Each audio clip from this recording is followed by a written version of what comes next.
A lot of people have compared Kubrick's filmmaking to a chess grandmaster. Yeah. I prefer a different analogy, which hasn't been much researched.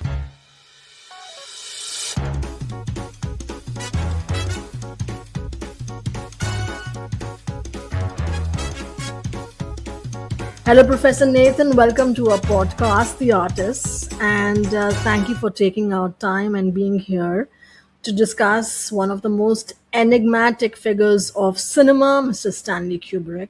For our audience, Professor Nathan is one of world's leading Stanley Kubrick scholars and professor of film at Bangor University. He is the co-author of the definitive biography Kubrick, An Odyssey.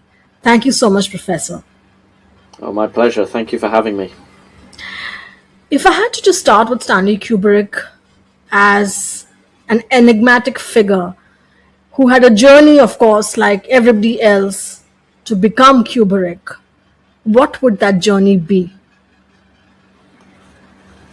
So, Stanley Kubrick, the non-enigmatic figure, was born in the Bronx, in Manhattan, and then grew up in the Bronx in 1928. And one of the things I argue in the first book I published in 2018, Stanley Kubrick, New York Jewish Intellectual, is that Kubrick grew up in a heavily Jewish milieu in the Bronx, and that's where he had his formative years before moving to Greenwich Village after he graduated from high school in World War II. And again, that was also another heavily Jewish area, but with lots of kind of immigrants and ideas and people in the mix that really kind of helped to sort of shape this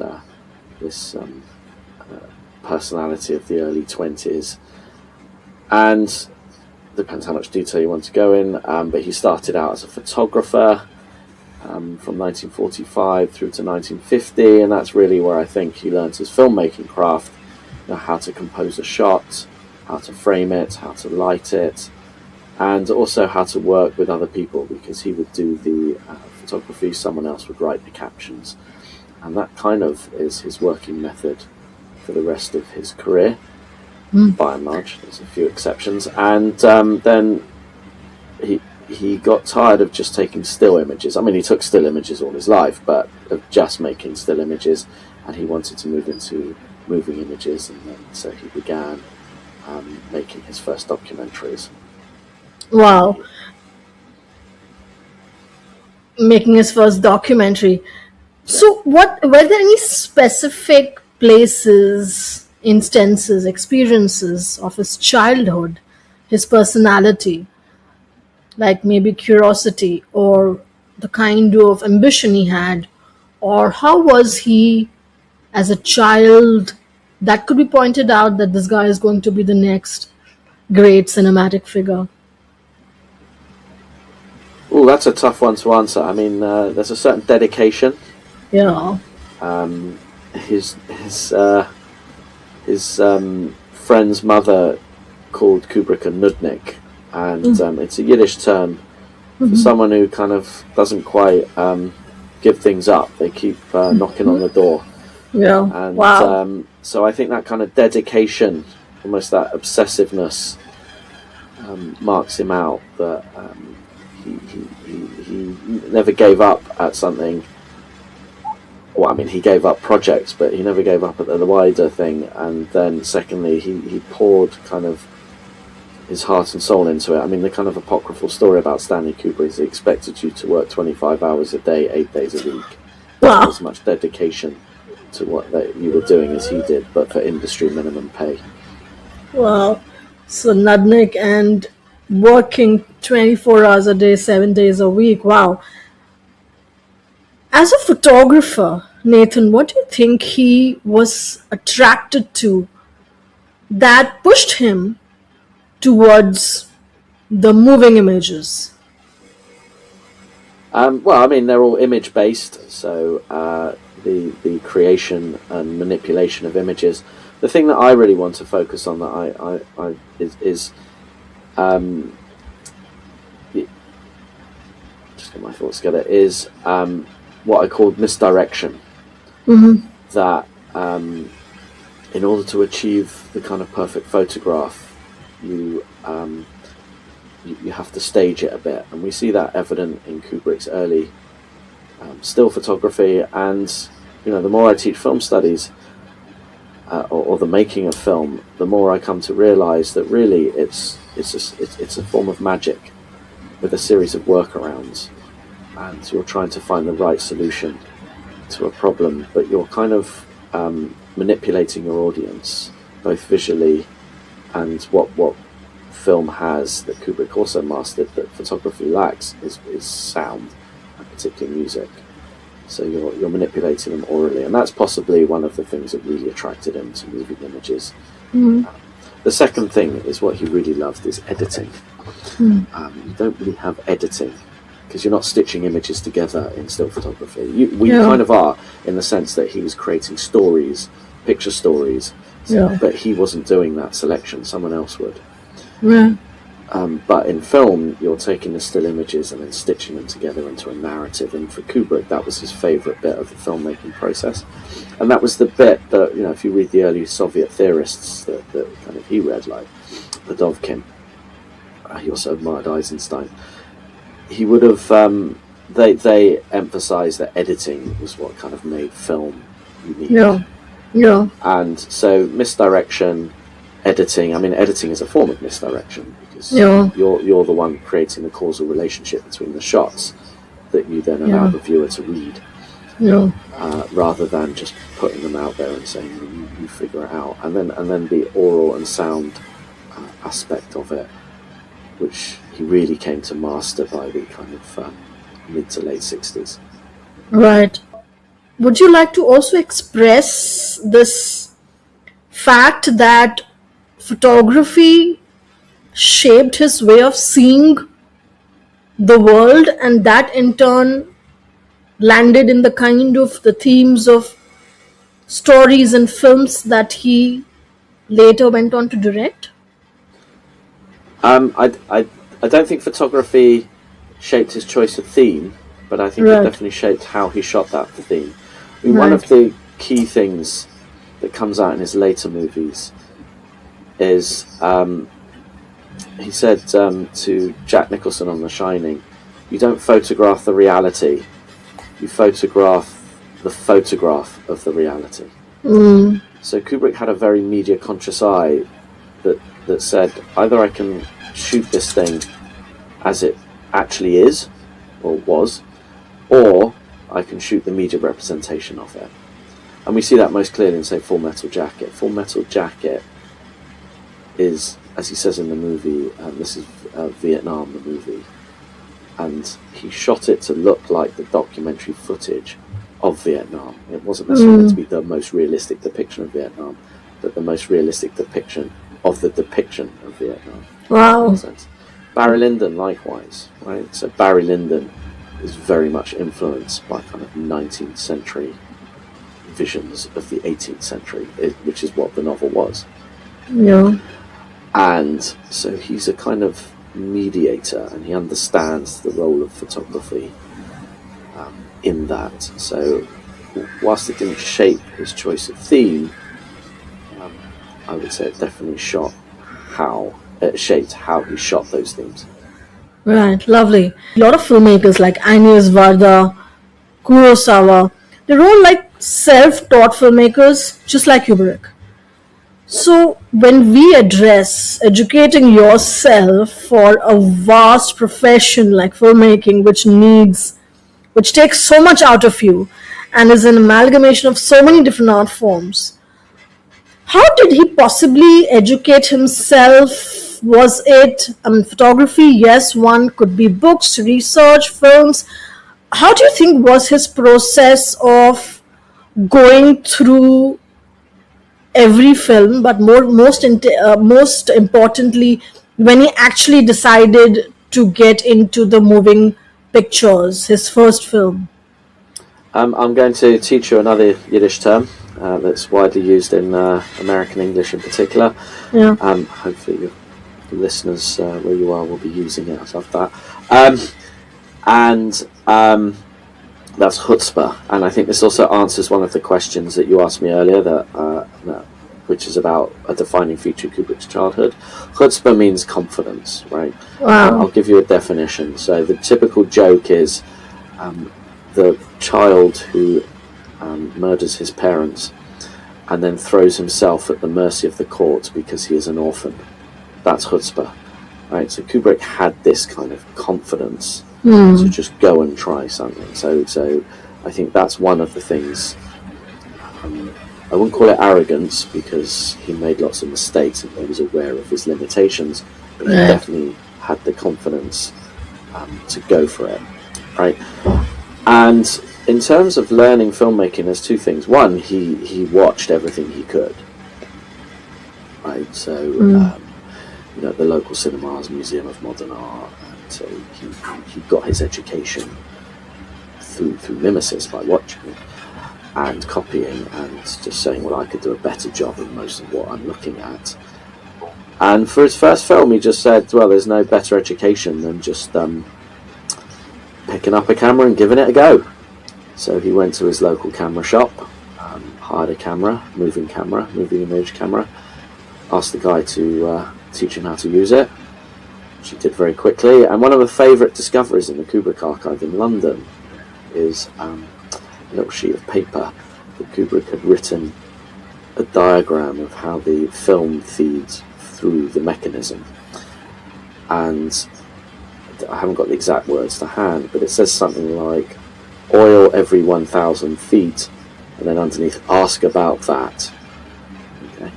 And I was like thinking, I can't remember the exact words of the expression, but from small acorns do big oaks grow. And this is the acorn of Kubrick right at the start of his feature filmmaking career, asking about oiling a camera. Wow. Because obviously he wasn't that familiar with using moving image cameras compared to still cameras. So he then made this film, Fear and Desire. He just went out, took a skeleton crew and some actors out to California, got some funding from his family mainly, and just through trial and error made a film. Wow. And, then made a second film repeating the same mistakes that he'd made on his first film, which is Fear and Desire. But he shot that guerrilla style. So with a bit more, he just went over the streets of New York with a load of money in his pocket because he didn't get the required permits, right? But he knew if he shot early in the morning or late at night, particularly early in the morning, and he had a wad of dollars in his pocket. So if any cops stopped him, he'd just pay him off.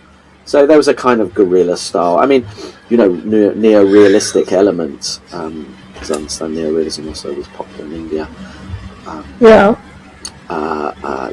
just using he was using professionals, but not necessarily the most established professionals, but definitely in Fear and Desire and in Killer's Kiss, he's shooting on location. He's using semi-professionals.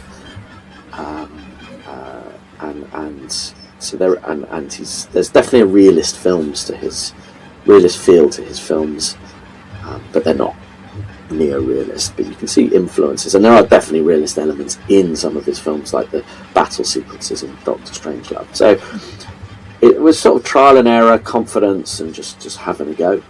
Wow, trial and error, confidence, and just having a go. That's these three things, most amazing. How did he develop his taste, Nathan, as a storyteller? What did he have any rigorous everyday practices? Did you come across that he read a lot of literature? Of course, he listened to a lot of music. Was he somebody who observed a lot of paintings? Did he read philosophy? He was also a very good chess player. He loved chess. What else he did that possibly cultivated his taste in things, in aesthetics, in cinema?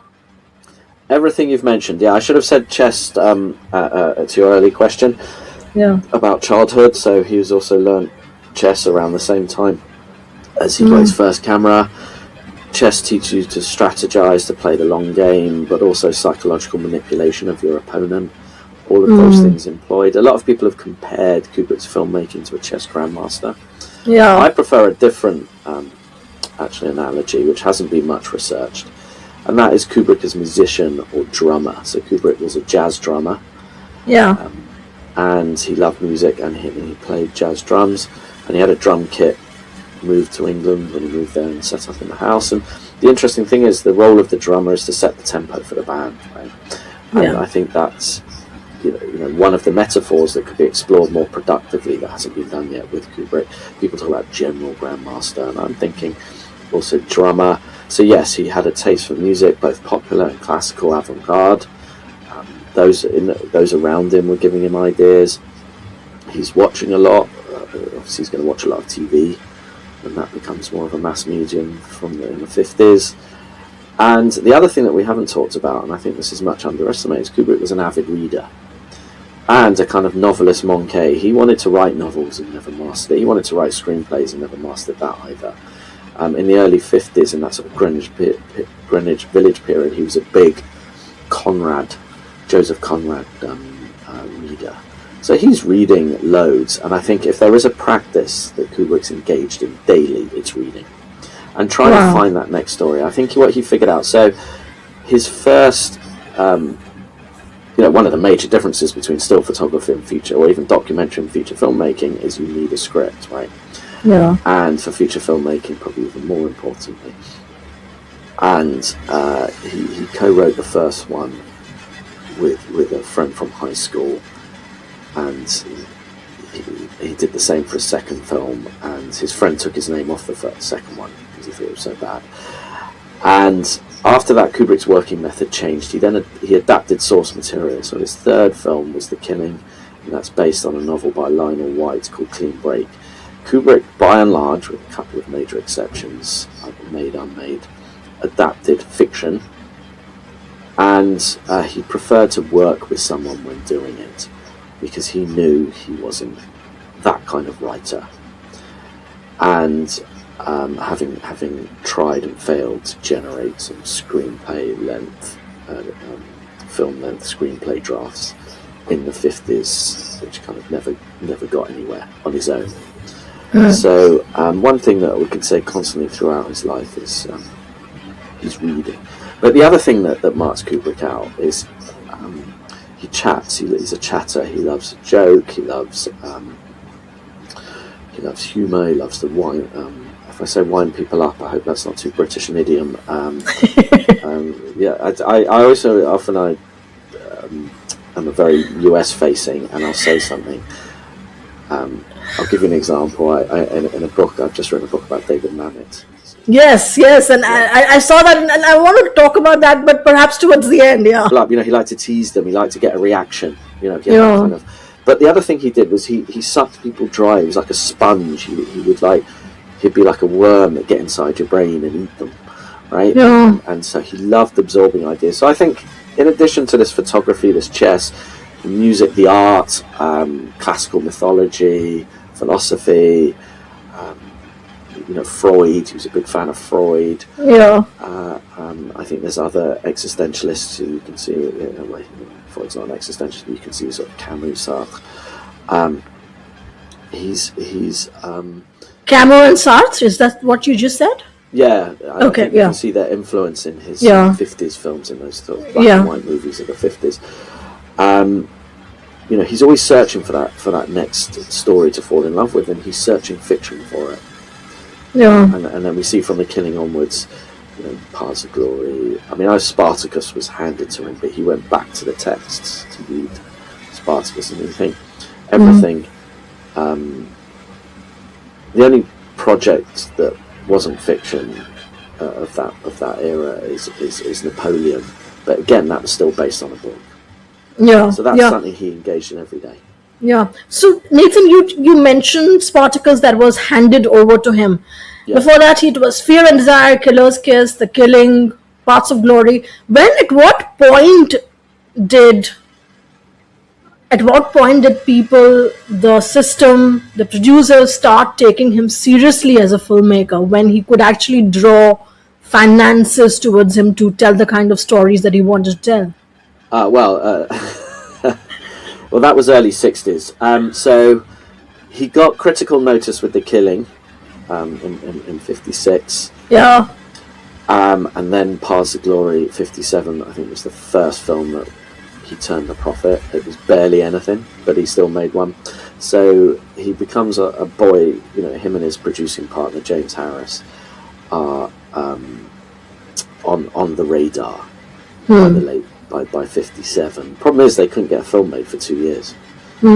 So there's 2 years of like loads of projects, no success, until Kirk Douglas hires him to helm this box office major motion picture, Spartacus. And Spartacus, you see, I think there's pre-Kubrick Spartacus and there's pre-Spartacus Kubrick and post-Spartacus Kubrick, which is that obviously there's continuity.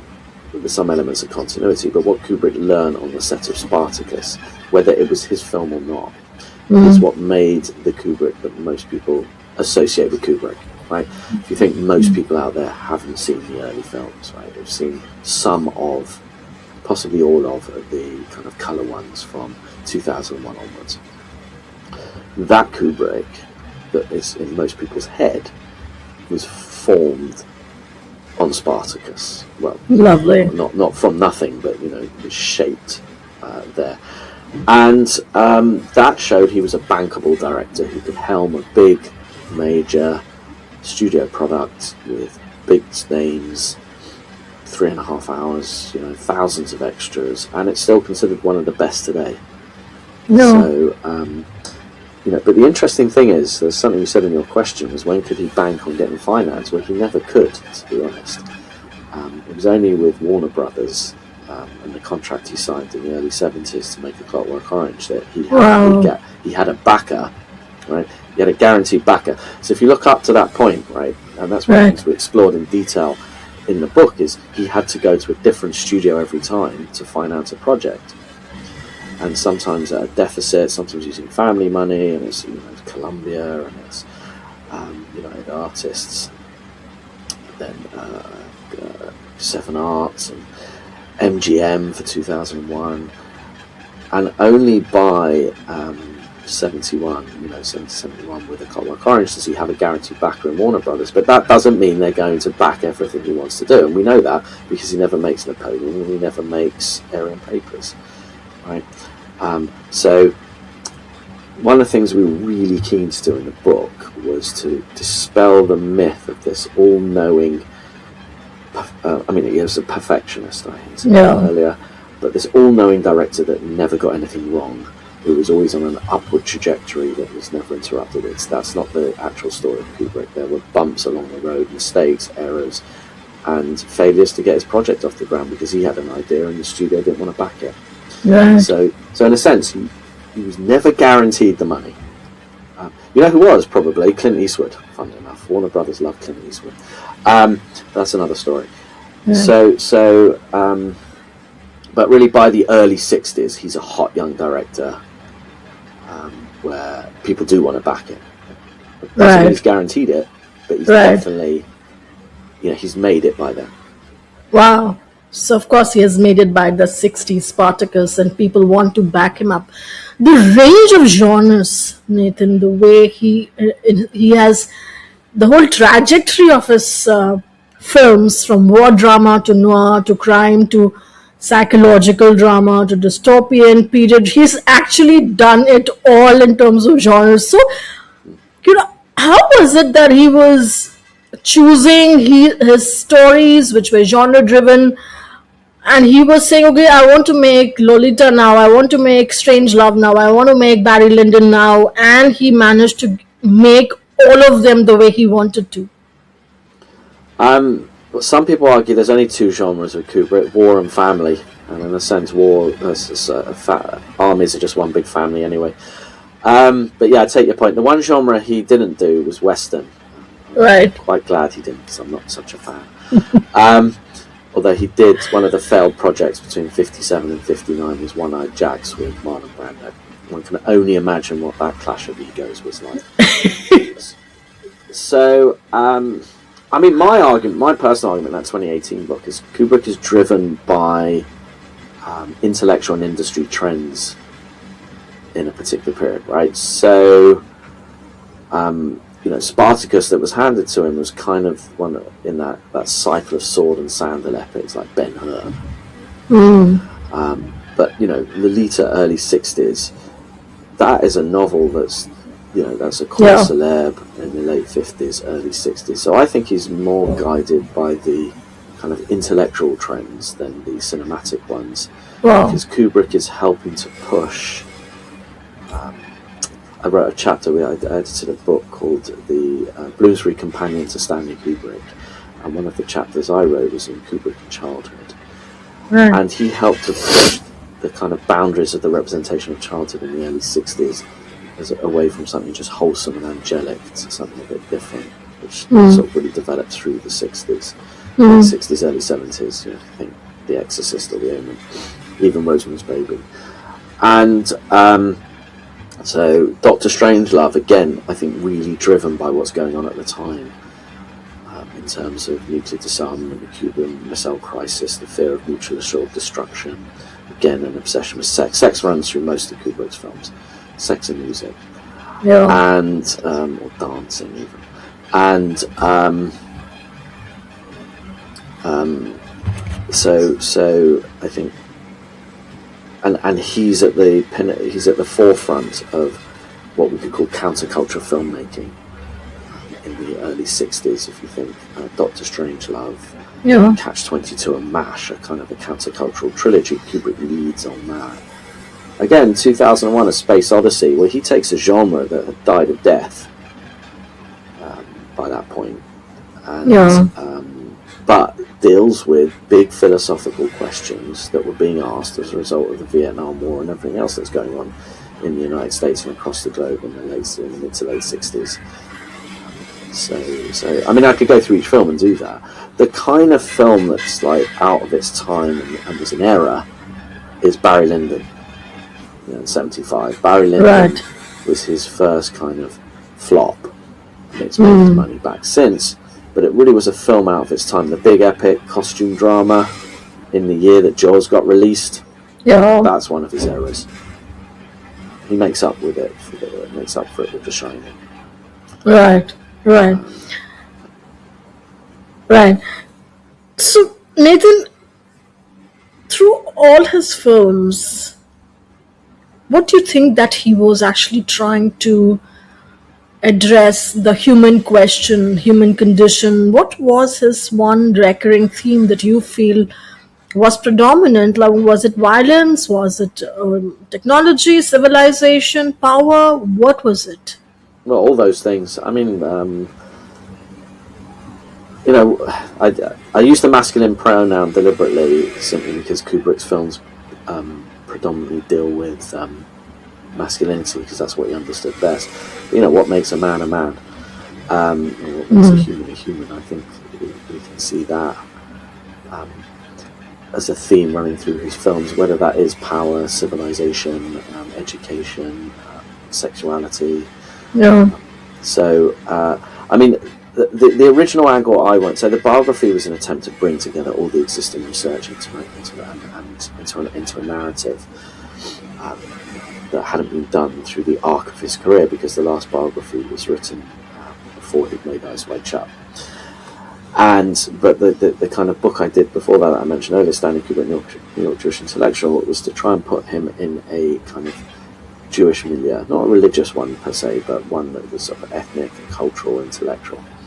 And for me, that's the theme I trace throughout his works, how this kind of Jewishness, some of which was obvious, most of the times it wasn't, influenced his work, because he was making from the place that he understood.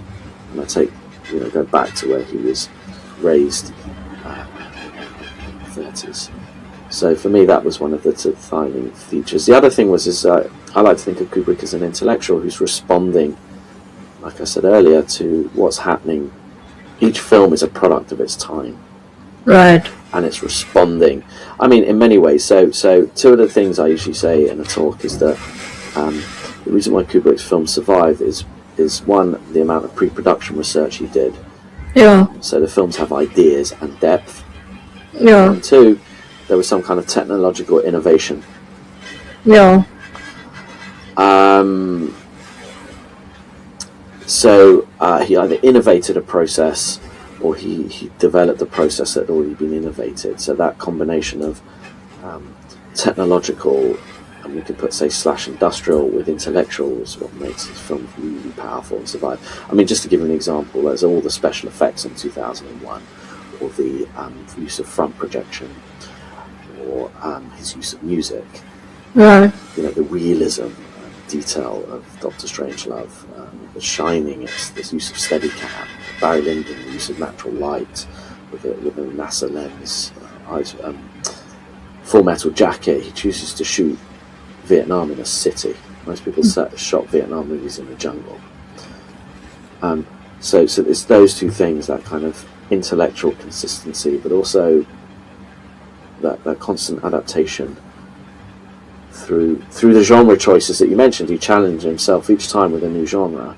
Yeah. But then embracing whatever the latest technological innovation was. Yeah. To make that film. Yeah.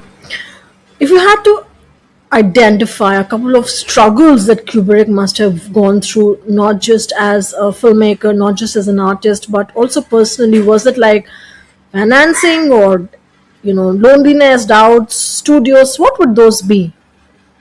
Definitely financing. Okay. Yeah, like I said, between 1950 and, for 20 years, basically 1970, he had to shop his movies around. And I think what most people know is what we tried to get across in the book, and there are many more projects he wanted to do than he ever got done. Yeah. So there's that. He was a very slow filmmaker. Comparing to his friend Spielberg, right? Spielberg has shot Jurassic Park in the first part of '93, and is editing that footage at night whilst he's shooting Schindler's List in Poland during the day. Wow. He makes a movie in 6 months. Wow. Look at Kubrick's output. It's fairly quick in the early years, and really slows up. 4 years for 2001, 3 years. It's quite quick when he decided to do it. Clockwork Orange, then another 4 years for Barry Lyndon, and 5 years for The Shining, and 7 years for Full Metal Jacket, and then 12 years. So he really slows up, and he knows he's slow. I mean, one of the jokes is that one of the reasons he couldn't finish AI is he wanted to use a real boy, but he said, it'll take so long that the boy will have an Adam's apple and a beard by the time I'm finishing it. They actually bought clothes in 2 sizes for Danny on The Shining. Yeah. He knew it'd probably grow. So I think that kind of ponderousness. He was also self-doubting, as to whether he could do these things. And I think the one thing he really struggled with is, so one of the arguments, Bob and I, my co-author on this, but also did a book on Eyes Wide Shut, about just a whole book about Eyes Wide Shut in 2019. Yeah. And we argued in that the film that Kubrick wanted to make, from the minute he wanted to make films, was Time Novella, the film, the source novel for Eyes Wide Shut. He just never managed to do it. So he really struggled. You asked me about struggles. He really struggled with doing that for 50 years for various reasons, till he finally cracked it, or just said, look, I can't prove this, but I haven't got much time, so I need to do this project I've been dreaming of doing all my filmmaking life. Right. You mentioned financing, of course, was one of the biggest challenges, like it is for every artist and every filmmaker. It was also for Kubrick. Do you think by the end of his years, I was watching this video, his wife was mentioning that he was very tired, his heart was weak before actually he passed away. Do you think this process of how the process is designed of making films, which is, of course, is a very high-stake profession, it can actually tire out an artist as great as Kubrick as well when it comes to, getting your films on floor, get the finances in place? What do you think? Yeah, it's a high-stress job, and he had a hand in every part of the process, from conception through to distribution and afterlife. He's a micromanager, and he can't delegate so well all the time. Yeah. And particularly when James B. Harris left, he had to do more of the production tasks than he had before. James B. Harris worked with him from The Killing in '56 through to about halfway through Doctor Strangelove, so about 63. And so he had a lot on his plate. That's one thing. Yeah, there's a lot to manage with a film. There's a lot of cast and crew to manage. I mean, the actual process of shooting was probably the bit he hated the most. I mean, he loved pre-production research and he liked editing. Getting performances out of actors was the one that he found the hardest. This is a guy, who had a heart condition, also didn't eat very well, smoked, loved McDonald's when that came on the scene. When you read most accounts of people who met him, there was some kind of takeaway food involved, Indian food, Chinese food. So his diet isn't the best. The other thing, so this is my theory. There's a lot of chemicals involved in a film set. They're probably less dangerous places today than they used to be, but they are dangerous places. There's a lot of chemicals. There was a lot of lack of oxygen. Barry Lyndon with all these candles. There's a picture of Ryan O'Neill with an oxygen mask between takes. There's all the chemicals on the set of The Shining, because they had 2 sets and they had to recreate this atmosphere of snow, but obviously you can't eat real snow, it will melt. So they were using this salt. And Full Metal Jacket was literally on an old industrial site full of chemicals that they're heating to stop the breath coming out. Because it's going to be Vietnam, not London in December. And all those chemicals, he also kept terrible hours, late nights. I don't know if he was getting enough sleep. And then by the end of Eyes Wide Shut, he's having to do the main camera work himself because his DOP has left. His director of photography, Larry Smith, has left. And I think that really tired him out. So he's burning a candle at both ends and really in a high-stress career for when a film's being made. I think in between, that's possibly one of the reasons why he took such long breaks. You have to get over it. It'll be less stressful when you're not making a film. It's one of the things we argue is Kubrick's never not making a film, at least in his head. He's always researching, planning for the next one, checking old prints or marketing copy or, the new formats, obviously, because, you go to home video, Laserdisc, DVD, he's checking colour grading and checking these ones, so he's never not doing something. You just make a film and then leave it. Right.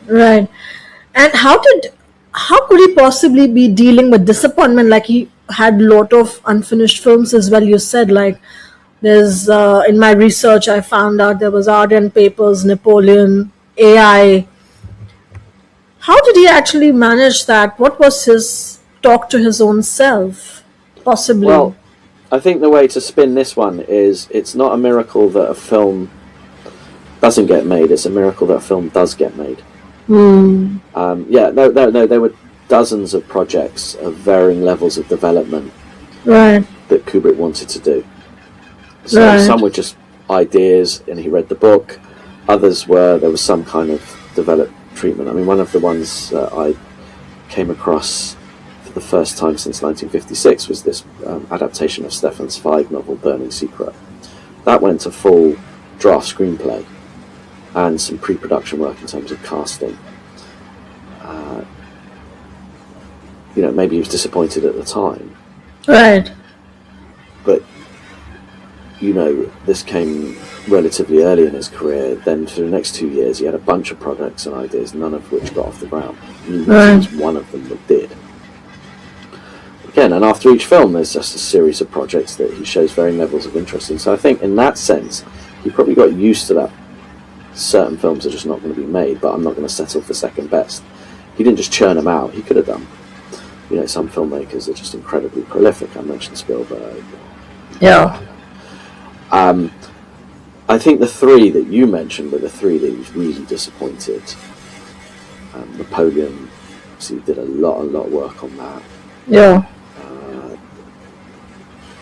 Super Toys Last All Summer Long, which got made as AI. So it kind of did come to fruition, because I think by the end he wanted to produce it with Spielberg directing it, so in a sense that did get made. And the other one was, you mentioned, was Aryan Papers, which never got made. So those probably were the 3 major disappointments. Yeah. If you had to describe Kubrick in 5 words, what would that be, Nathan? In 5 words. Yeah. Intellectual, Mm-hmm. perfectionist, Jewish. I like to put that in there because a lot of film studies scholarship has just completely ignored that fact and still continues to do so. Like, it's an unfortunate. There's reasons for that, which you could probably figure out, but it's a sort of an unfortunate thing that we have to deal with this director that we kind of like. So perfectionist, what did I say? Perfectionist, intellectual, Jewish, manipulator. Mm-hmm. Director / manipulator, whether of people, of people in terms of the audience. Right. And I don't want to say genius. I think it's overused. I want to say craftsperson. Craftsperson. Well, I'm going to go back to Nudnik. I mean, one of the stories we like to put in the book, right, talking about money, is my favourite quote from one of our interviewees was, "Excellent director, cheap producer." He was always trying to find the cheap solution, right? And then ended up, they said, because it never worked, he ended up spending more money than if he'd gone for the expensive option in the first place. So, yeah, we could throw cheap in there. And you read all the accounts of people working with him, like, he pushed them hard for industry minimum. Because he knew that they wanted to work on a Kubrick film. Some of them got wise to that and said, "I don't want to work on a Kubrick film." That's a great anecdote, yeah. If you read Michael Hare's biography of him. Yeah. So. Yeah. And if you had to recommend 3 films of Kubrick to Gen Z, what would that be? Ooh, to Gen Z. 2001, simply because 2001 is so influential. Yeah. It's really interesting. I'm writing a book about Planet of the Apes as well. So 2 films. Wow. Come out in '68. This is just a short book. It'll be out next year. I'll be looking to plug that one. These 2 films redefine science fiction, right? 2001 showed it can be a philosophical blockbuster, right? But too expensive to copy. That was the problem. It was an expensive film. It took 4 years to make. Planet of the Apes, right? Also shows you could put social critique into a movie, but you could do it on the cheap. So actually, ironically enough, whilst many people probably consider 2001 the better movie, Planet of the Apes was the much more copied movie. So I always recommend 2001, right? Right. Gen Z. The Shining. Right. A lot of Gen Z and beyond love horror. Yes. You can't see a horror that hasn't in some way been touched by it. I mean, Jordan Peele is a massive fan. You can't see Get Out and Us and not see The Shining. Right. The third one, it's a bit harder. See, part of me would say go see a nice, long, boring costume drama in your life to educate you. So that would be Barry Lyndon. Or go see a black and white one, because maybe you don't like black and white movies. I know I teach, right, the younger generations. Yeah. And I have to then say watch Doctor Strangelove, because for me that's my favourite Kubrick.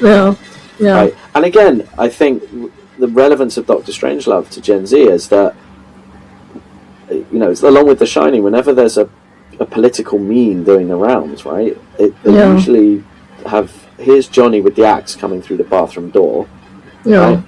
Or they have something from Doctor Strangelove, typically the Major King Kong riding the bomb at the end of the film. But Doctor Strangelove has become such a kind of trope. Yeah. That it's still trotted out today, probably more than any other of the movies. Yes. And so therefore, for political relevance and just, Doctor Strangelove might be set in the early Cold War. You might not know the history. You might not know the politics. I think the gags are still good. Yeah. But that idea of a load of bumbling men, and trust me, they're men, making decisions for the future in the world based on what they're going to eat or how many women there'll be, I think speaks to every generation, and never more so than today with everything that's going on in the world. Yeah. You can imagine, I won't name names, but a delegation of some of the world's leaders around the round table worrying more about the buffet and the big board than about whether we're going to destroy the world. Yes, totally, totally. Thank you so much, Nathan. I so appreciate your time and you My being pleasure. here. And I